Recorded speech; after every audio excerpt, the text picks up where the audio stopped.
Good morning, good afternoon, everyone, and thank you all for joining us today. My name is Shannon Seban, and I serve as Director of European Affairs at the Combat Antisemitism Movement. And for those who may not yet be familiar with our work, the Combat Antisemitism Movement is like a global coalition bringing together mayors, policymakers, organizations, and civil society leaders committed to combating anti-Semitism and confronting the broader forces of extremism that threaten democratic societies. And today's discussion will be about the Iranian conflict. And we organize this conversation because the developments surrounding Iran are not only a regional issue, they have far-reaching implications for global stability and for the fight against extremism and anti-Semitism.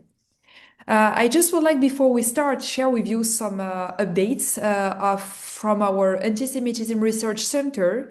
According to recent data, we have some information to share with you. Between March 1 and March 6, in just 7 days, 154 anti-Semitic incidents were recorded worldwide. And of those incidents, 73 were driven by pro-Islamic regime rhetoric, representing a 34% increase compared to the previous week.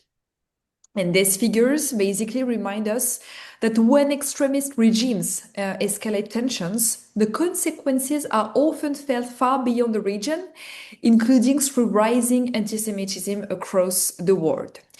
To help us navigate today through these complex issues, I'm very pleased to welcome two distinguished speakers who bring deep expertise and first-hand experience. Our first speaker is Danny Citrinowicz. Danny is a senior researcher in the Iran and the Shi'ite Axis program at the Institute for National Security Studies.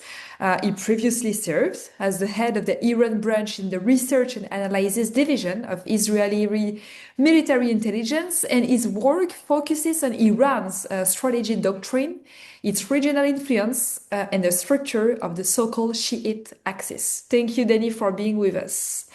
Our second speaker is Ellie Cohanim. Ellie served as the US Deputy Special Envoy to monitor and combat anti-Semitism during the first Trump administration, and she will bring extensive experience in international diplomacy, US foreign policy, and global efforts to confront anti-Semitism. We are very grateful to both of them for taking the time to join us today. Danny, I would like to start with you, if you don't mind, and I should mention to our audience today that we are beginning with you because you are joining us from Israel, where the security situation is evolving rapidly, and there is always the possibility that you may need to step away quickly if sirens sound, and you will need to take shelter. So we truly appreciate your presence with us today. Danny, my first question will be the following. For many people outside the region, the structure of the Iranian regime can be difficult to fully understand. Could you please begin by explaining how the system of the Islamic Republic works and where real power lies within the regime of the Ayatollahs? Yeah, thank you very much for inviting me, and definitely situation in Israel is interesting. So hopefully no alarms during this 45 or 1 hour important discussion. I'll try to be very brief and just to elaborate quickly on how Iran works, or how the Islamic Republic of Iran works. Actually, in contrary to what people think, the supreme leader of Iran, or the previous one, before he was decapitated, Ali Khamenei, actually is not running the country. Meaning that, to explain, he's definitely the ultimate decision maker. But most of the day, he's not dealing with the daily life of the Iranians. The person who is doing that is a president who is actually behaving or acting like a prime minister in other countries. He actually has executive power, as long, of course, he's coordinate everything with Khamenei, with the supreme leader. And beside that, we have the what we call the Supreme National Security Council, the SCNS, run by a secretary. Today is Ali Larijani, that actually it works together with the president to give recommendation for the supreme leader what to do, from nuclear to everything related to relations with Russia or whatever. Everything strategically comes to that. This Council actually holds politicians, diplomats, and also the security apparatus in Iran, the RGC, the army, Basij, and so forth and so forth.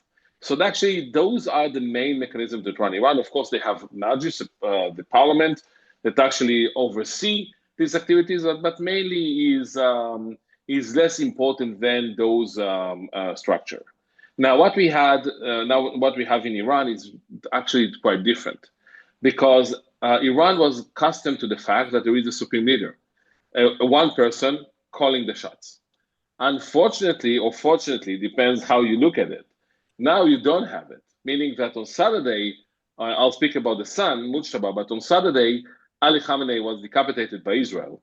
And instead of having one person, they appointed some sort of an interim government or a body that actually will behave like the supreme leader, combined by three people. The president, Pezeshkian, by far the worst president that Iran ever elected. No chemistry, no talent, no nothing. The other one was Arai, the head of judicial committee, and the third one was a guy named Aliriza Rafiz. It was a cleric that was actually elected by the expert council. Those people, those three, have no connection, have no authority how Iran is running today. We saw that on Saturday when Pezeshkian, the president, said, "We are apologizing for shooting against the Gulf neighbors." And while he's saying that, a drone fell in Dubai airport. So obviously he has no connection to actually how Iran behaves. Actually today Iran is controlled by four people. One is Ali Larijani, the secretary of the Supreme National Security Council, that is actually have the power to combine between the politicians, the diplomats, and the security apparatus. The second one is Muhammad Ghalibaf. He is the speaker of the Majlis. He's strong because he has good connection to the RGC, Iranian Revolutionary Guard Corps. That actually, this is the basic, the pillar that runs the regime today. The third one is Ahmad Vahidi. He is the new commander of the RGC. He replaced Fakpour, the previous one that actually was decapitated again last Saturday by Israel. And the last one is a guy named Ali Abdullahi. He is the commander of Khatem al-Anbiya. Khatem al-Anbiya is the body that in emergency times actually coordinate between the army, the Atesh, and the RGC, actually combine all those efforts. So those four people controlling Iran. Were Mujtaba Khamenei getting into place? Mujtaba Khamenei, the son of Ali Khamenei, was elected supreme leader 2 days ago. We still didn't see him. We didn't hear him. He lost his father, his mother, his wife, his daughter in the attack itself. And some said that he was wounded, but we don't know exactly the situation. Assuming that he's able to function as supreme leader, actually, at the beginning stages, it will be probably more or less like a puppet running by the RGC. The RGC actually pushed for his election. And this is another maybe negative consequences of decapitating Khamenei, because I think that if Khamenei would have been dying in a natural cause, then I don't think we would have seen Mujtaba. Mujtaba actually, since we decapitated Khamenei, I think the system in a way wanted to show continuity, obligation to the way of Khamenei, so they elected Mujtaba. And you have to remember, Mujtaba is a guy that never had an office, a civilian office in Iran. Nobody heard of him speaking. We have some clips in the internet and that's it. Yes, he's a strong guy because he ran his father's office. So definitely he's a strong guy, and he is highly connected to RGC since the days that he fought in the Iran-Iraqi war. He is 56, and we have to remember that he has a lot of vengeance, given the fact that he wants to avenge the death probably of his family.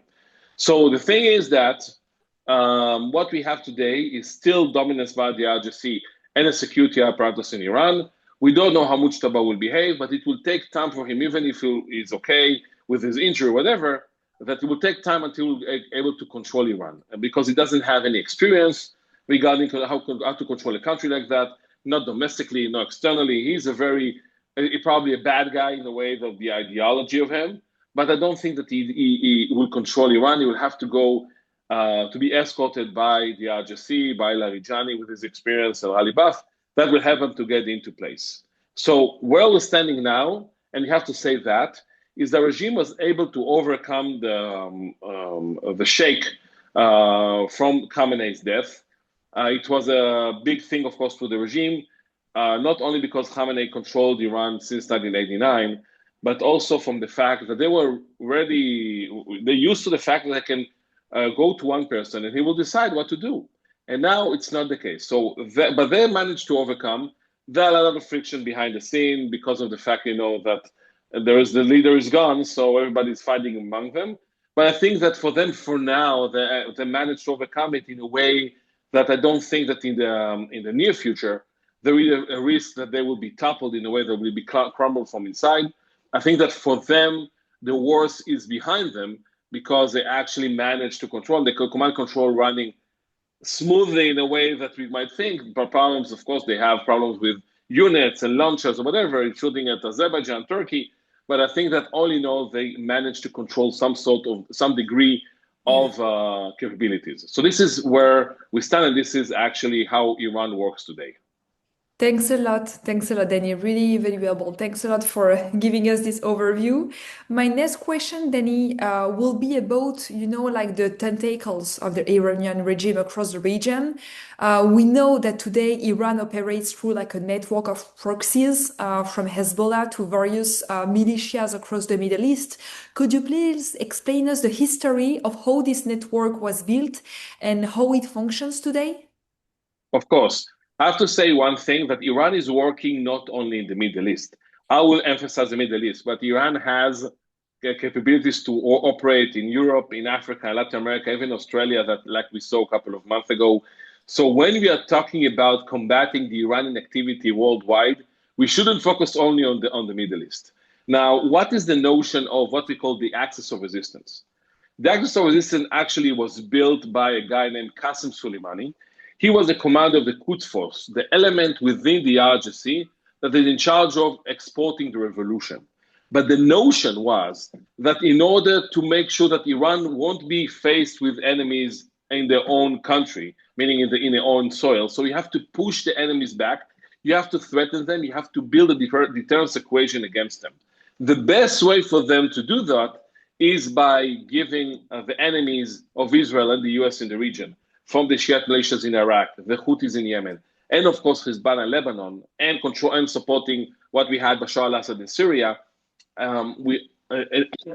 For them, it's actually create some sort of a ring of fire that actually circulated Israel, preventing Israel in their mind to attack Iran.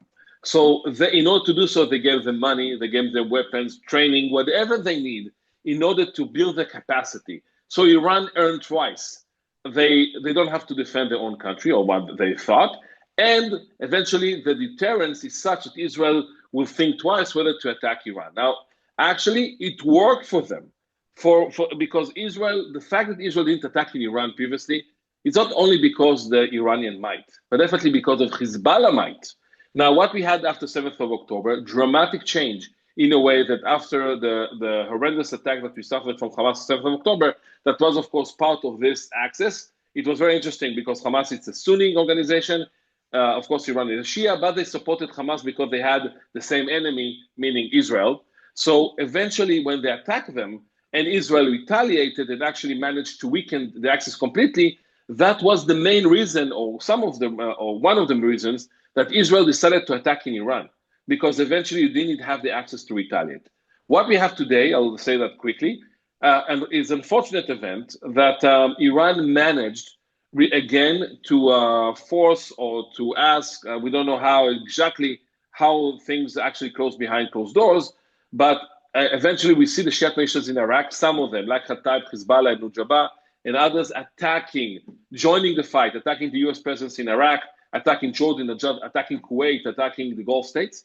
And we have, of course, Hezbollah using the fact that, in a way, exploiting the fact that we killed or decapitated Khamenei and entered the fight.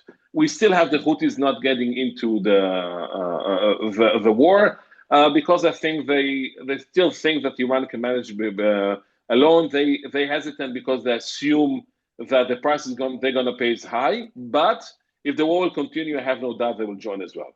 So today we have the axis working against Israel. It's much weaker than we had before the 7th of October, but still can make us a lot of problems. I'll finish by saying the problem is that even if the war against Iran will end, I'm not sure that the proxies immediately end the war against Israel, the US presence in the region immediately. So we have to assume that a war is finishing the war with Iran, not necessarily assuring us the fact that the actors of resistance will stop firing against the state of Israel or the US presence in the region. Thanks a lot, Danny. Very clear. I really appreciate that. Thanks a lot. Before we move to the next question, I just would like to remind everyone that you can ask your questions, and you are more than welcome to ask questions in the Q&A section below. And at the end of the interview, we will have some time in order to have some questions. Ellie, I would like now to turn to you. You served in the US administration during a period when the American approach to Iran shifted significantly. Could you please share with us some insights into that strategy and how it may influence future policy debates? Yeah, absolutely. And it's very good to be with you and with everyone at Combat Antisemitism Movement. When I served under President Trump in the first Trump administration, that's when we saw President Trump rip up the so-called Iran deal, the JCPOA, and then he levied the maximum pressure campaign, which was at that time the strongest sanctions regime ever placed on any country in history. And the thought that the administration had at that time was that the United States was going to use that economic lever of power against the Islamic Republic and really kind of force them to come to the negotiation table, at which point President Trump was going to negotiate a deal, which was, from the framing and the conversation that was always held, was to change the behavior of the Islamic Republic. There were, if I remember correctly, something like, it's my memory's lapsing, but something like 8 points that then Secretary of State Mike Pompeo had put forward, demands on the Islamic Republic. As you all know, President Trump doesn't win that re-election. And so at the end of the 4 years, the Iran question is left hanging. And I think for the Trump administration, for all of us who served, there was this feeling of unfinished business. And then, of course, what happened in the interluding 4 years under Biden was that the Iranians engaged in never-ending negotiations. And so we knew when President Trump came back into office that he would certainly not allow that to continue. Got it. Thanks a lot, Haley. My second question, because you do have some Iranian roots, because you were born in Iran. How are you personally experiencing this moment? What are you hearing from people inside Iran or within the Iranian diaspora about the current situation and their hopes for the future? Well, Shannon, I will reflect on something that Danny just kind of referenced, which was the elimination of the so-called Supreme Leader Ayatollah Ali Khamenei. And I would tell you that when the news broke out of Khamenei's elimination, that moment was a game changer for the Iranian people, both within the country and in the diaspora. I cannot overstate the significance of it, because Khamenei was personally responsible for the oppression and repression of the Iranian people. And most significantly in the most recent round of protests, where we know over 35,000, 40,000 innocent Iranians were murdered by the regime using military-grade equipment to just mow down these innocent civilians. But, we're not talking about just this last round of protests. We're talking about the Mahsa Amini protests and years of protest movements against the regime, and truly 47 years of brutality, oppression, and the most heinous human rights abuses committed against the Iranian people. And all of that, abuse and tyranny and despotism and radical Shiism was embodied in the person of the supreme leader in Khamenei. So with his elimination, I can tell you that there was this sense of relief and elation. And it was like this moment that everybody had been waiting for half a century, essentially. to see that the leader has been killed. So that was a really incredible, I think, turning point again for the morale of the opposition to the regime. And that's why you saw so much celebration. You know, I posted this on my social media that my entire feed at that time was Iranians dancing and celebrating in Iran and in the diaspora. And then Israelis were dancing and celebrating, and also was overlapping with the Purim holiday. So a lot of joy and elation. I think the question of where do the Iranian people stand today? And I've been asked on U.S. media a lot, you know, what happened to the Iranian people taking back their government, as President Trump has called upon them to do? And what I would say is a couple of things. I think the Iranian people are getting mixed messages right now. We are hearing both President Trump and Prime Minister Netanyahu tell the Iranian people to take shelter, do not come out, because the missiles and bombs from both the US and Israel are still flying on Tehran and all across the country. And they were told, you know, President Trump, when he first announced Operation Epic Fury, he did tell the Iranian people, I want you to take back your government. But again, there was a sense of timeline to that. And so my belief is that the United States' focus right now is achieving our military objectives. And what we've heard over and again, the military objectives are destroying the remnants of the nuclear program, destroying Iran's ballistic missile capabilities, destroying their naval capabilities, which is, you know, pretty much, I think, almost 100% complete at this point. So until those military objectives are completed, I don't see the United States being ready to move on to the political objectives. And I will say this, that I am very optimistic for the people of Iran. I know that they have over and over again taken bullets to the head because they do want their freedom. But I do have a certain number of concerns about the challenges here. If we see a regime collapse scenario, one of the challenges that exists is that the Iranian people are not armed. Okay, they have no arms. There's no organized opposition because of the regime's brutality over the years. They have essentially murdered or imprisoned anyone who would have been a strong opposition figure against them. Those are the two key challenges. However, I will also point out that in the U.S. this is not getting reported a lot, but we are seeing, I believe, the Israeli side taking out a lot of the regime's repression apparatus. So that's Basij militia bases, their police headquarters, their cyber capabilities, their surveillance capabilities. I am hopeful that perhaps, again, by the time the military objectives are completed, that also the regime apparatus is weakened enough so that if the Iranian people do come back out on the streets again, this time they will not face bullets at their heads. Thanks a lot, Ellie. Very clear.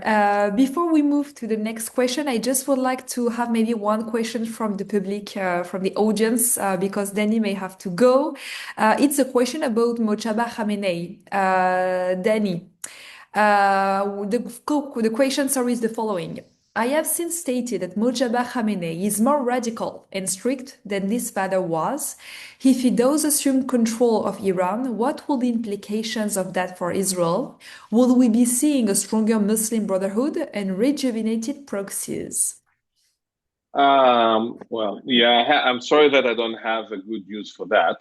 Definitely, there's no connection to the Muslim Brotherhood. It's connected. This is a Sunni element, and it's not to that. I'll speak about the regime, the Shia regime. And I'll say that, again, we don't know how it's going to operate and whether he'll have the same capabilities like his father and same, control like his father. We don't know. So we have to be very cautious in how we're assessing this thing that will happen. But given the fact that he's ideologically rigged and the fact that he's full of vengeance to revenge the death of his father and his actually family itself. So this is one aspect we have to remember. And the second thing that we have to remember is the fact that he's controlled, actually supported by RGC. We should expect very problematic things coming from Iran. First and foremost, again, this is my assumption. We don't know, but my assumption is that we'll see forced buildup of Iran again, like his father wanted to do in the past. But I think the problem is the nuclear side. People tend to think that Khamenei rushed to bomb the father, but actually, in many ways, he wanted Iran to reach until 2003. He wanted a bomb, then he passed, and then he wanted Iran to have a threshold status. But he was very reluctant to cross the Rubicon because he was afraid for the consequences. Now, Mujtaba, I think, is in a different situation. Since the deterrence of Iran actually collapsed, the missiles, the proxies, and the threshold state, the nuclear one, then they have to have something else. So I think the something else might be the nuclear bomb.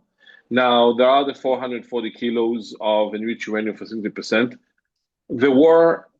When the war will end, we have to take care of that. I don't know if it's going to be military capabilities or diplomatic course, whatever. But we cannot leave the Iranians with this capacity because it's actually on the verge of having a fissile material for a bomb. It's not enough for a bomb, but it's halfway or even more than that. So that's another element. And internally, he's not going to be the person that will open up Iran. On the contrary. And I think externally, we'll see him very strong connection with China, Russia, and North Korea. And I have to say one thing. Even if you'll survive the war and is functional, Iran has a mountain to climb in terms of its challenges. We have to assume that because they'll be under sanctions. The regime will find it very hard to cope. So it's not that it's going to be smooth sailing. They will have problems from the get-go. But I think that if this regime wants to survive, and he wants to survive, and he's not hesitant to use violence in order to survive, then we can find a way, or he can find a way, the regime, that years to come, he will still be there.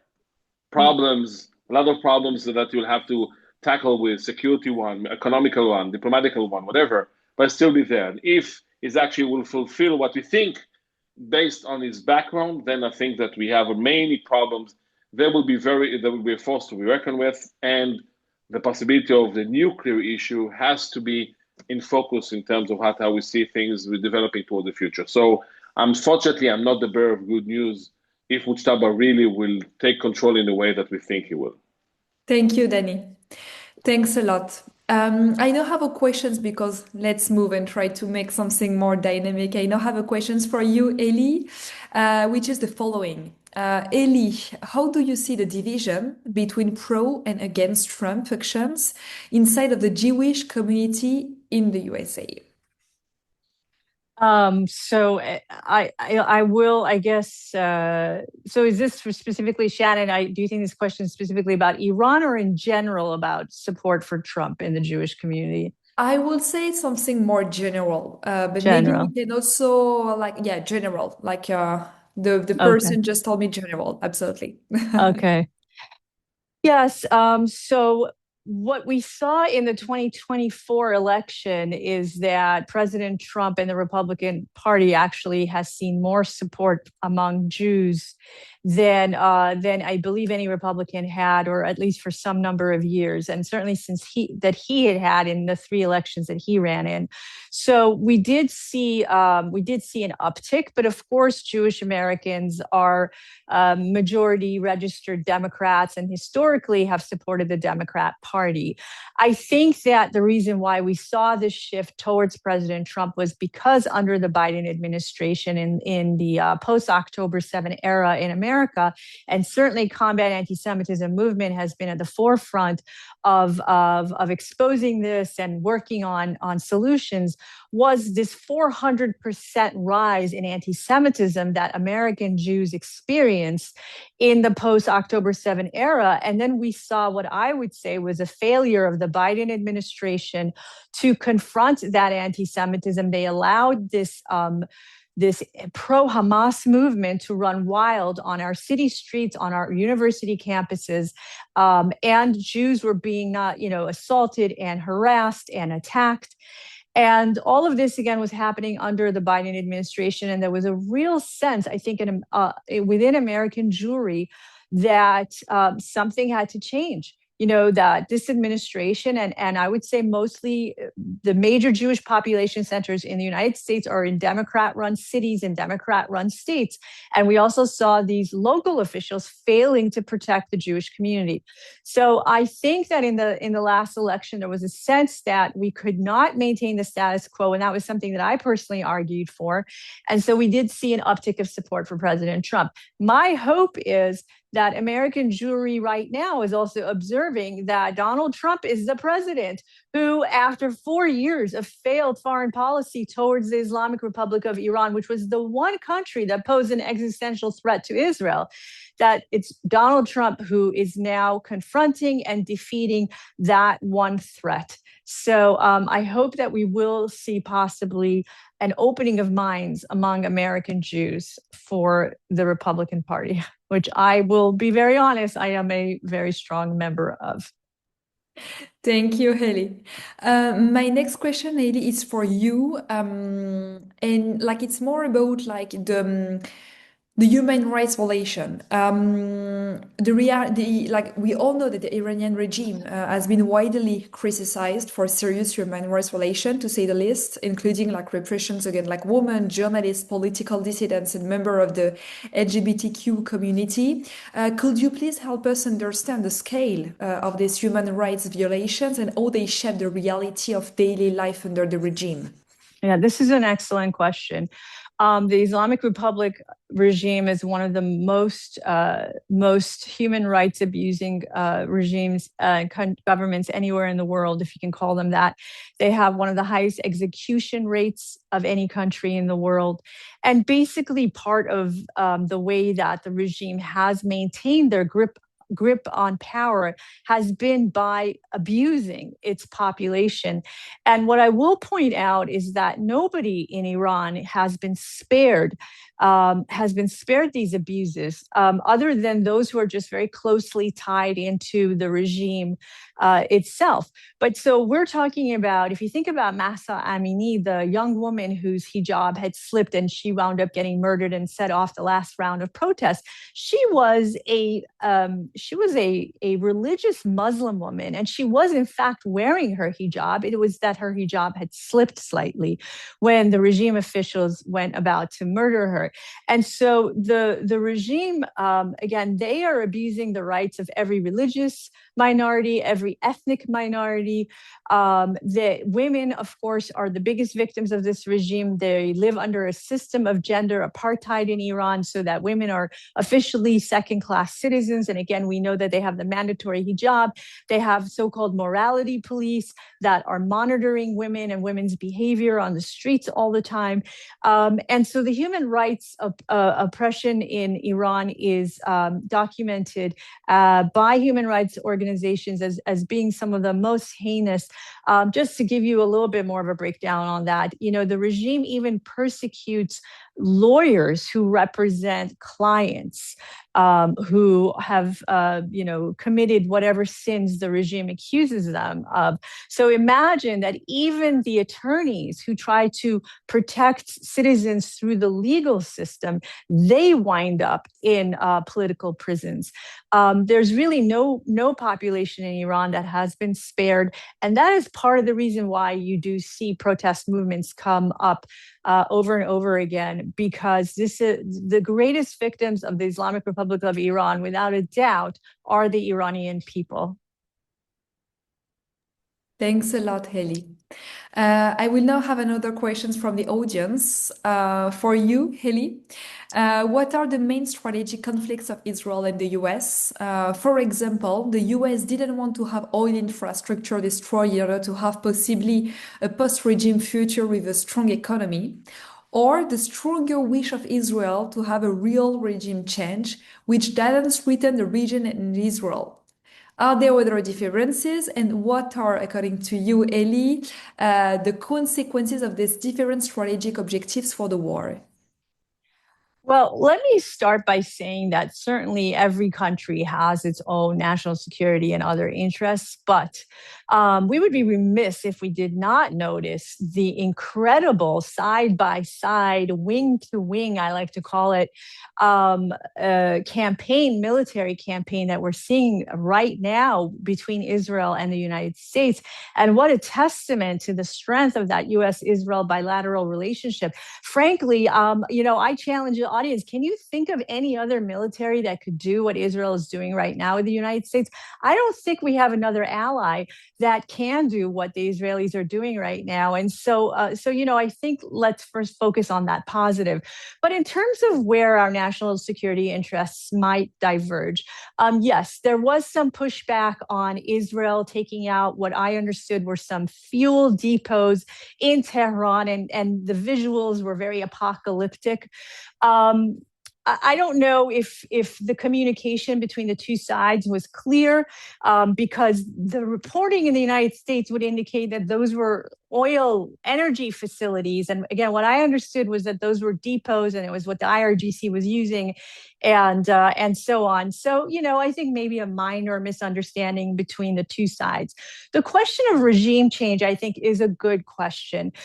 We heard President Trump even yesterday say that I think he's looking towards the Venezuela model, that he's looking for somebody within the Islamic Republic regime to flip, essentially. He also is expecting that they will also, completely surrender to U.S. terms, but, surrender and flip to the United States. And I think the advantage that the president sees in that model is that there is no chaos, right? The United States is certainly, I would say, traumatized from the Iraq experience. And so the U.S. does not want to repeat that in any way, shape, and form. And they also are not going to have boots on the ground, and they don't want to be coming and taking over the government and running the country of Iran. So from that perspective, the United States, I think, is looking for, again, that Venezuela model, whereas Israel perceives that this regime is, the DNA of the regime is anti-Israel and wants to destroy Israel. They have said it for 47 years. There's no reforming. And so the best outcome from the Israeli perspective is regime change. Now, I would tell you that I also think that the U.S. wants regime change, but I think they want to see regime change in stages, where it would be, again, controlling the chaos. Some figure from within the system flips, is willing to bend to the U.S. will. We get a transition period, and then we get a new government.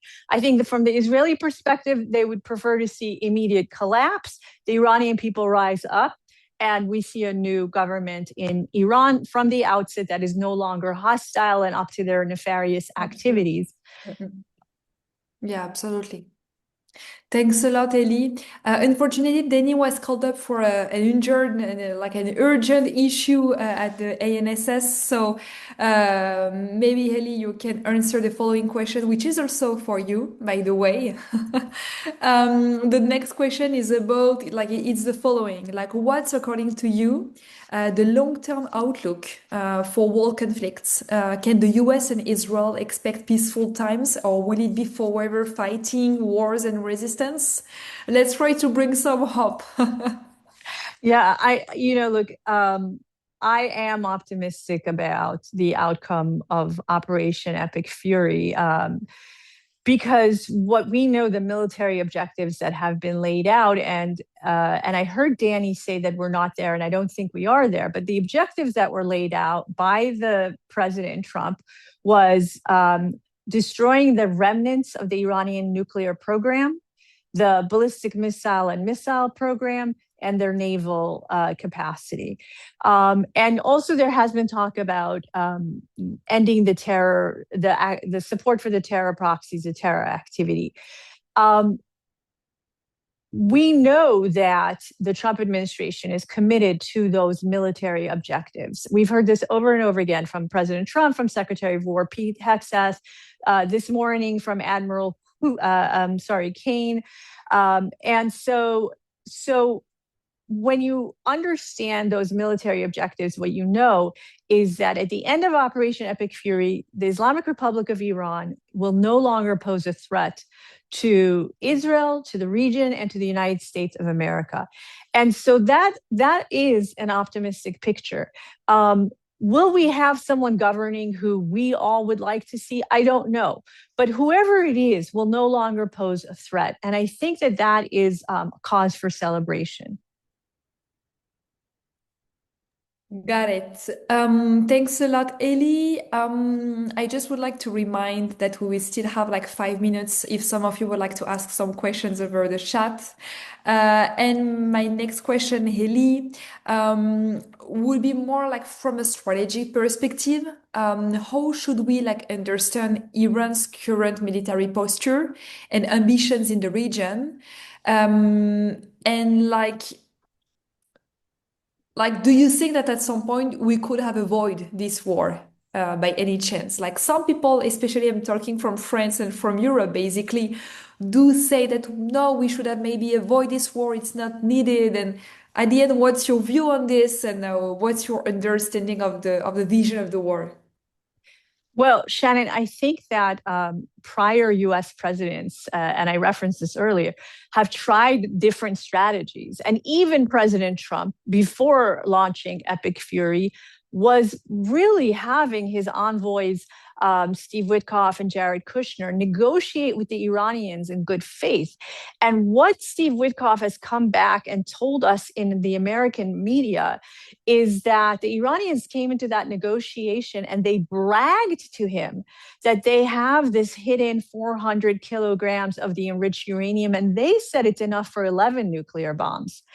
And they came into those negotiations also saying that they have an inalienable right to enrich uranium. And the United States apparently offered them all kinds of different ways for them to have nuclear energy, which they rejected. So I think that the notion that there was some other avenues of dealing with the Iranians, look, negotiation was tried, diplomacy was tried over and over again. We're talking about 4 decades of that. Economic pressure, sanctions that I referred to earlier, that was tried also. You had sanctions levied on them and you had sanctions removed on them. We, of course, saw the Obama approach, which was the pallets of cash flown into the country, and Biden did something similar to that. So all of those different approaches have only failed. And what we know is that the Islamic Republic, what they told us themselves, which was that they were sprinting towards the nuclear bomb. And what we heard the U.S. Secretary of State Rubio tell us was that the Iranians were building this missile umbrella. They were building this ballistic missile umbrella meant to shield their nuclear program, so that what they were trying to do was get to the point essentially where they would have such an overwhelming depth of ballistic missile and intercontinental ballistic missile capabilities that they would have been impossible to then confront them and get to the nuclear program. They would have then been a nuclear bomb state. So, from the European perspective, to kind of blind themselves to this threat, I think it shows us that the Europeans, unfortunately, right now, have taken this approach to international relations that really just puts their own continent at threat and makes them vulnerable. And their approach would have made really the entire world vulnerable to this radical Islamic terror madman regime. Thanks a lot, Ellie. Thank you. So we are now running out of time, so we'll have to wrap up this conversation. But I really would like to thank you to you, Ellie, Danny, for your valuable insights today.